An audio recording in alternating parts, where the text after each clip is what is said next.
ಈಗ ಈ ಭಾಗದಲ್ಲಿ ಕರಾವಳಿ ಮಾತ್ರ ಅಲ್ಲ, ಮಲೆನಾಡು ಭಾಗದಲ್ಲಿ ಕೂಡ ಈ ಮಳೆಗಾಲ ಸಂದರ್ಭದಲ್ಲಿ ಲ್ಯಾಂಡ್ ಸ್ಲೈಡಿಂಗ್ ತುಂಬಾ ಆಗುತ್ತೆ. ಲ್ಯಾಂಡ್ ಸ್ಲೈಡಿಂಗ್ ಕೆಲವು ಸ್ಪಾಟ್ಸ್ ಗಳನ್ನ ದಕ್ಷಿಣ ಕನ್ನಡದಲ್ಲಿ ಐಡೆಂಟಿಫೈ ಮಾಡಿದ್ದಾರೆ. ಆದ್ರೆ ಇನ್ನು ಅಲ್ಲಿಯ ಜನರನ್ನ ಶಿಫ್ಟ್ ಮಾಡಿದ್ದಾರೆ. ಈಗ ಏನಾಗಿದೆ, ನಾವು ಜಿಯೋಗ್ರಾಫಿಕಲ್ ಸರ್ವೆ ಆಫ್ ಇಂಡಿಯಾ ಅಂತ ಕೇಂದ್ರ ಸರ್ಕಾರದ ಒಂದು ಸಂಸ್ಥೆ ಇದೆ. ಅವರ ಸಹಕಾರದೊಂದಿಗೆ ಎಲ್ಲೆಲ್ಲಿ ಭೂಕುಸಿತ ಆಗಬಹುದು ಅನ್ನುವಂಥ ಕೆಲವು ಪಾಯಿಂಟ್ಗಳನ್ನು ನಾವು ಈಗಾಗಲೇ ಗುರುತಿಸಿದ್ದೇವೆ.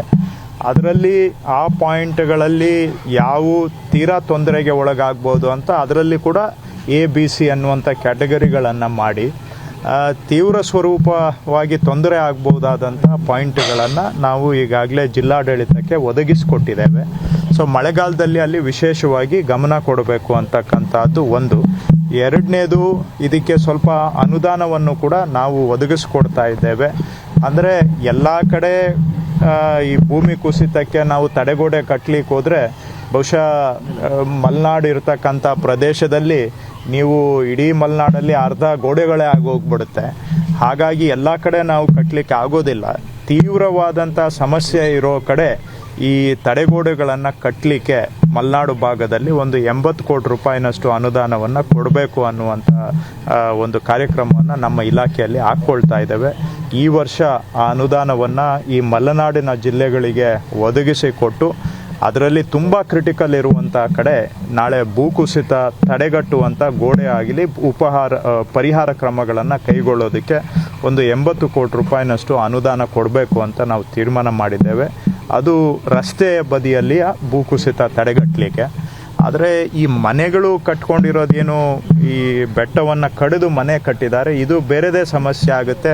ಇದು ಜನ ಮನೆ ಕಟ್ಕೊಳ್ಳೋರು ಕೂಡ ನಾನು ಬಹುಶಃ ಹೇಳಿದ್ರೆ ಇದು ಜನ ಒಪ್ತಾರೋ ಬಿಡ್ತಾರೆ. ಆದರೆ ಮನೆ ಕಟ್ಕೊಳ್ಳೋವಾಗ ಫೌಂಡೇಶನ್ನು ಸರಿಯಾಗಿ ಹಾಕಿಲ್ಲ, ಪಕ್ಕದ ಗೋಡೆ ಸುಮಾರು 20 ಅಡಿ ಹೈಟ್ ಇದೆ, ಅದನ್ನು ತಡೆಗೋಡೆ ಸರಿಯಾಗಿ ನಿರ್ಮಾಣ ಮಾಡಿಕೊಂಡಿಲ್ಲ.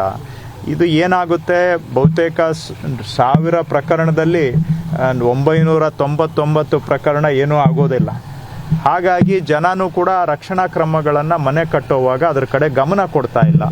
ಸೊ ಎಲ್ಲೋ ಒಂದು ಪ್ರಕರಣ ಈ ಥರದ್ದು ಆದಾಗ, ಸಾವು ನೋವು ಆದಾಗ ಇಡೀ ಸಮಾಜಕ್ಕೆ ಒಂದು ವಿಷಾದನೀಯ ಸಂಗತಿ ಇದು.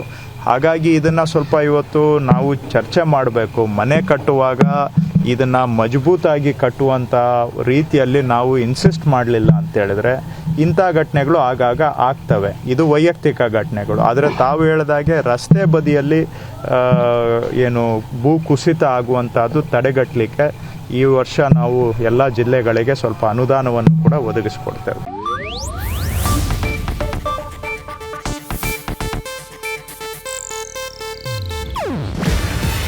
ಇದು ಏಷ್ಯಾನೆಟ್ ನ್ಯೂಸ್ ನೆಟ್ವರ್ಕ್ ಪ್ರಸ್ತುತಿ. ನೀವು ನೋಡ್ತಿದ್ದೀರಾ ಏಷ್ಯಾನೆಟ್ ಸುವರ್ಣ ನ್ಯೂಸ್.